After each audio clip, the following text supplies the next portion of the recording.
with a wrap around her nightgown, her hair down. A moment of questioning silence. I must speak with you, Abigail. Will you sit? How do you come? Friendly.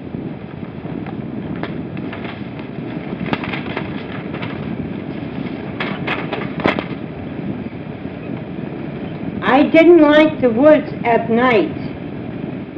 Pray you stand closer. I knew it must be you when I heard the pebbles on the window. Before I opened up my eyes, I knew. I thought you would come a good time sooner. I had thought to come many times. Why didn't you? I am so alone in the world now. Are you? I've heard that people ride 100 miles to see your face these days. My face. Can you see my face? Then you're troubled. Have you come to mock me? No.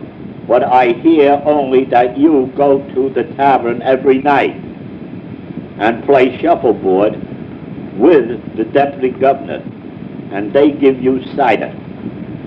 I have once or twice played the shuffleboard, but I have no joy in it. This is a surprise, Abby. I thought to find you gayer than this. I'm told a troop of boys go step for step with you whenever you walk these days. They do, but I have only lewd looks for boys. And you look that not? I cannot bear lewd looks no more, John. My spirit's changed entirely. I ought be given godly looks when I suffer for them as I do. Oh, how do you suffer, Abby? Why, look at my leg. I'm holes all over from their damn needles and pins.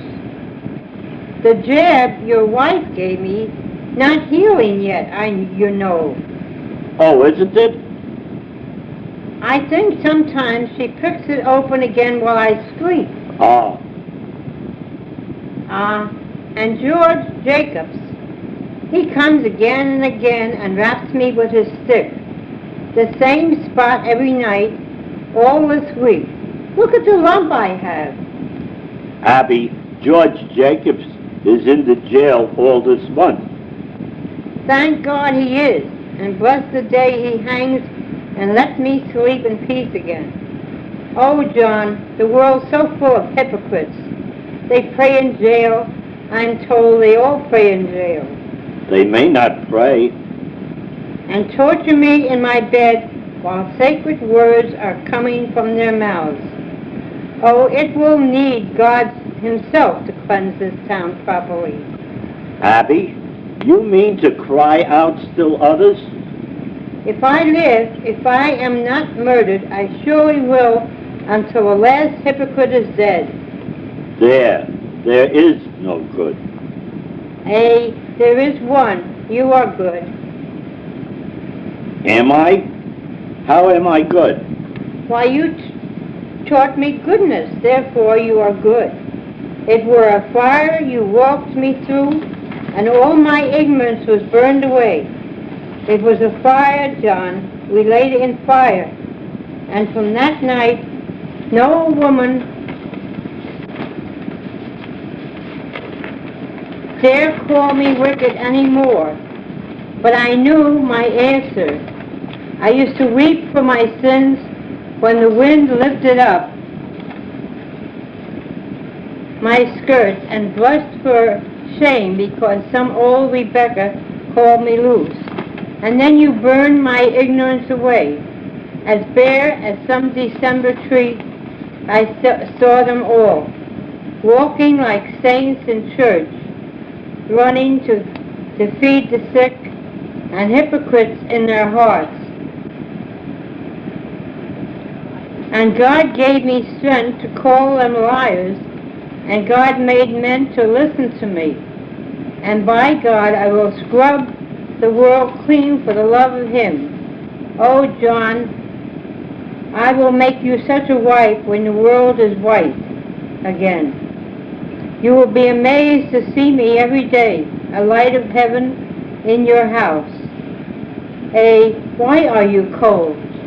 28. My wife goes to trial in the morning, Abigail. Your wife? Surely you know of it. I do remember it now. How? Is she well? As well as she may be. 36 days in that place. You said you came friendly. She will not be condemned, Abby. You brought me from my bed to speak of her? I came to tell you, Abby, what I will do tomorrow in the court. I will not take you by surprise, but give you all good time to think on what to do to save yourself. Save myself? If you do not free my wife tomorrow, I am set and bound to ruin you, Abby. How? Ruin me? I have rocky proof in documents that you know that Poppet were none of my wives, and that you yourself bade Mary Warren stab that needle into it.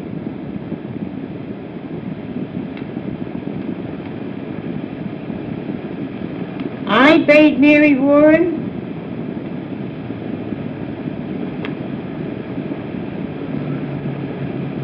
You know what you do. You are not so mad. Oh, hypocrites, have you won him too? John, why do you let them send you? I warn you, Abby. They send you, they steal your honesty and... I have found my honesty. No, this is your wife pleading, your sniveling, envious wife. This is Rebecca's voice, Martha Corey's voice. You were no hypocrite. I will prove you for the fraud you are. And if they ask you why Abigail would ever do so murderous a deed, what will you tell them? I will tell them why. What will you tell? You will confess to fornication in the court? If you will have it so, I will tell it. Ha ha ha! I say I will. Ha ha ha! Now, with more assurance, he will never do it. He shakes. If you can still hear this. Can you hear? You will tell the court you are blind to spirits. You cannot see them anymore, and you will never cry witchery again, or I will make you famous for the whore you are. Never in this world? I know you, John. You are this moment singing secret hallelujahs that your wife will hang. You mad, you murderous bitch. Oh, how hard it is when pretense falls. But it falls. You have done your duty by her. I hope it is your last hypocrisy. I pray you will come again with sweeter news for me. I know you will. Now that your duty's done, good night, John. Fear naught, I will save you tomorrow. From yourself I will save you. Taken up,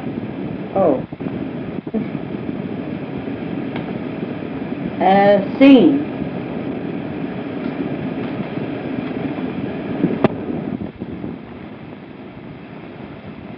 Harry and I started to town with a load of potatoes. We came along the road from my place. As I got here, I said, I'm going to see if I can't get John Wright to go in with me on a party telephone. I spoke to Wright about it once before, and he put me off, saying folks start to talk too much anyway, and all he asked was peace and quiet. I guess you know about how much he talked to himself, but I thought maybe if I went to the house and talked about it before his wife. Though I said to Harry that I didn't know as what his wife wanted made much difference to John.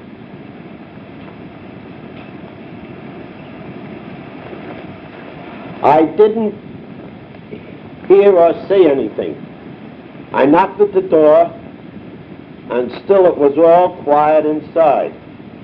I know they must be up. It was past 8 o'clock, so I knocked again, and I thought I heard somebody say, "Come in." I wasn't sure. I'm not sure yet, but I opened the door, this door,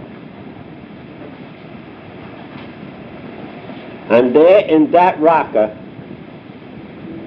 sat Mrs. Wright. She was rocking back and forth. She had her apron in her hand and was kind of pleating it. Well, she looked queer.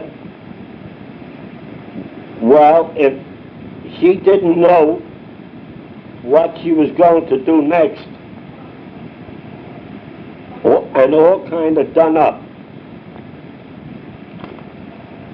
Why? I don't think she minded. One way or the other, she didn't pay much attention. I said, "How do, Mrs. Wright? It's cold, ain't it?" And she said, "It is." And I went on kind of pleating her at her apron. Well, I was surprised. She didn't ask me to come up to the store or sit down, but just sat there, not even looking at me. So I said, "I want to see John." And then she laughed. I guess you would call it a laugh. I thought of Harry and the team outside. So I said a little sharp, "Can I see John?" "No," she says, kind of dull.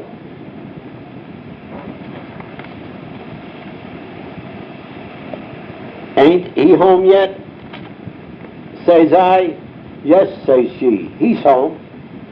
"And then why can't I see him?" I ask her out of patience. "'Cause he's dead," says she. "Dead?" says I. She just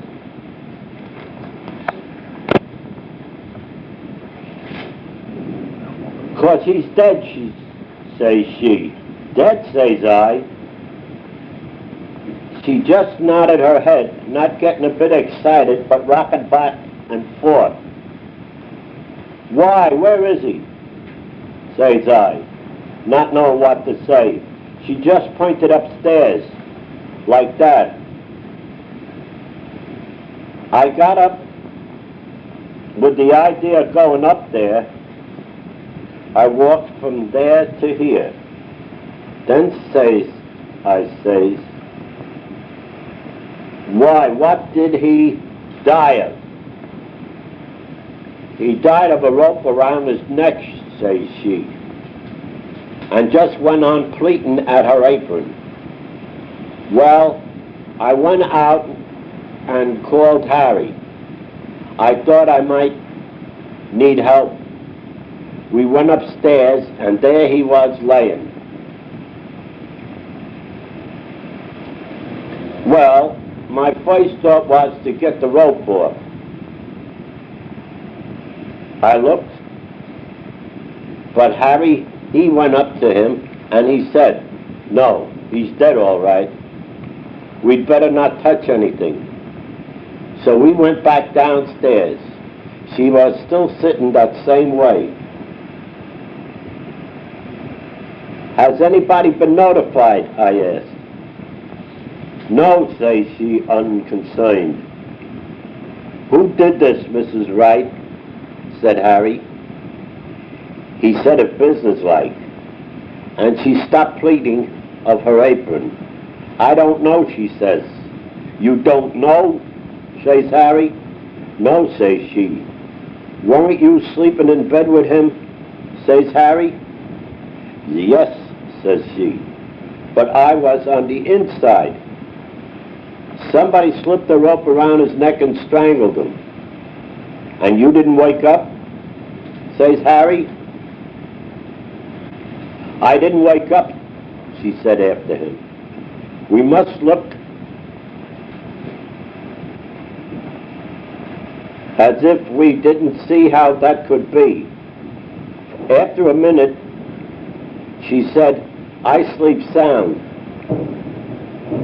Harry was going to ask her more questions, but I said maybe we ought to let her tell her story first to the coroner or to the sheriff. So Harry went fast as he could to River's place, where there's a telephone.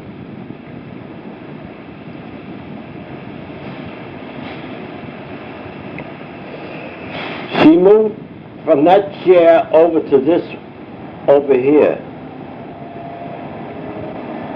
I just sat there with her hands held together and looking down. I got a feeling that I ought to make some conversation. So I said, I had come in to see if John wanted to put in a telephone. And at that she started to laugh. Then she stopped and looked at me, scared.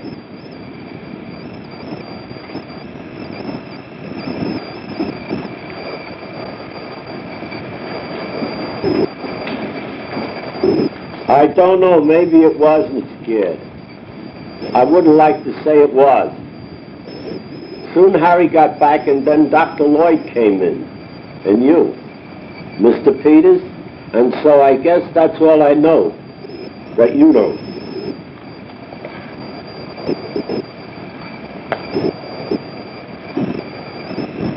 Well, women are used to worrying over trifles.